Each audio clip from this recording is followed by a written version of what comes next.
தந்தை மகன் தூய ஆவியாரின் பெயராலே ஆமென். இயேசு கிறிஸ்துவின் மிக்க சகோதர சகோதரிகளும் அனைவருக்கும் கிறிஸ்து இயேசுவின் அன்பு என்ற வணக்கத்தை தெரிவித்துக் கொள்கின்றேன். இன்றைய நற்செய்தி பாகமானது யோவான் நற்செய்தி 16ஆம் அதிகாரம் 20 முதல் 23 வரை வாக்கியங்கள், குறிப்பாக 23ஆவது வாக்கியம். அந்நாளில் நீங்கள் என்னிடம் எதையும் கேட்க மாட்டீர்கள். அவை இயேசுவிடத்தில் நாம் எதையும் கேட்க மாட்டோம். என்ன காரணம்? தூய ஆவியானவர் நமக்கு அனைத்தையும் நமக்கு வெளிப்படுத்தி வந்துவிடுவார். எது சரி, எது தவறு, எப்படி செய்ய வேண்டும் என்ற அனைத்தையும் அவர் நமக்கு வெளிப்படுத்தி வருவார். நாம் சிறு சிறு கேள்விகளாக இது செய்யலாமா, அது வேண்டுமா, இது எதுவும் வராது. தந்தையின் விருப்பம் என்னவென்று தெய்வம் ஆவியானவரை நமக்கு வெளிப்படுத்துகின்றார். அதன் வழியாக நாம் செய்து கொண்டே இருப்போம். காரணம், நாம் செய்வது அத்தனையும் இறைவனுக்கு நன்மை என்று நாம் அறிந்து கொண்டு நாம் செய்வோம். உதாரணம் எடுத்துக்கொள்ளுங்கள். எபிரேயர் திருமுகம் 8ஆம் அதிகாரம் அதில் 11 முதல் வாக்கியங்கள்.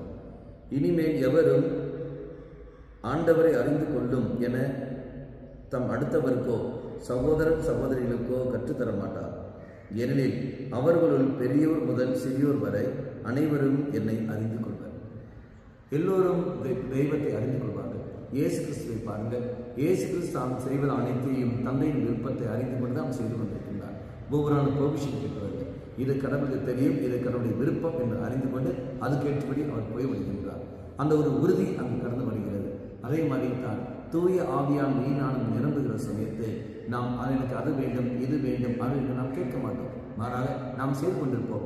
நாம் செய்வது எல்லாமே தந்தையின் விருப்பத்தை மட்டும்தான் நாம் செய்வோம் ஒழிய நம்முடைய விருப்பத்தை ஒரு நாள் நாம் செய்ய மாட்டோம். என்பார்களே, தந்தையின் விருப்பத்தை நாம் நிலைத்திருக்க வேண்டும் என்றால் ஆவியானவர் வந்தால் மட்டுமே நாம் முடியும். இதோ இந்த நாட்களில் கொண்டாடுவோம். ஆவியானவரே, எங்கள் மத்தியில் கடந்து வார். தந்தையின் விருப்பத்தை நான் நிறைவேற்ற எனக்கு சக்தியை தார். ஒவ்வொரு நாளும் ஒவ்வொரு நொடியும் இறைவன் விரும்புகிறபடியே நான் செய்யக்கூடிய அந்த சுதந்திரத்தோடு நான் செய்யக்கூடிய கிருபையை எனக்கு தாரும் என்று சொல்லிக்கொண்டு தாகத்தோடு கொண்டாடுவோம். கண்களை மணிக்கொள்ளுங்கள். அம்மா மாதாவே, தெய்வ மாதாவே, எங்கள் மாதாவே, என் அன்னையே, விசேஷமாக எங்களுக்காக பரிந்து பேசும். ஆமென். தந்தை மகன் தூய ஆவியாரின் பெயராலே ஆமென்.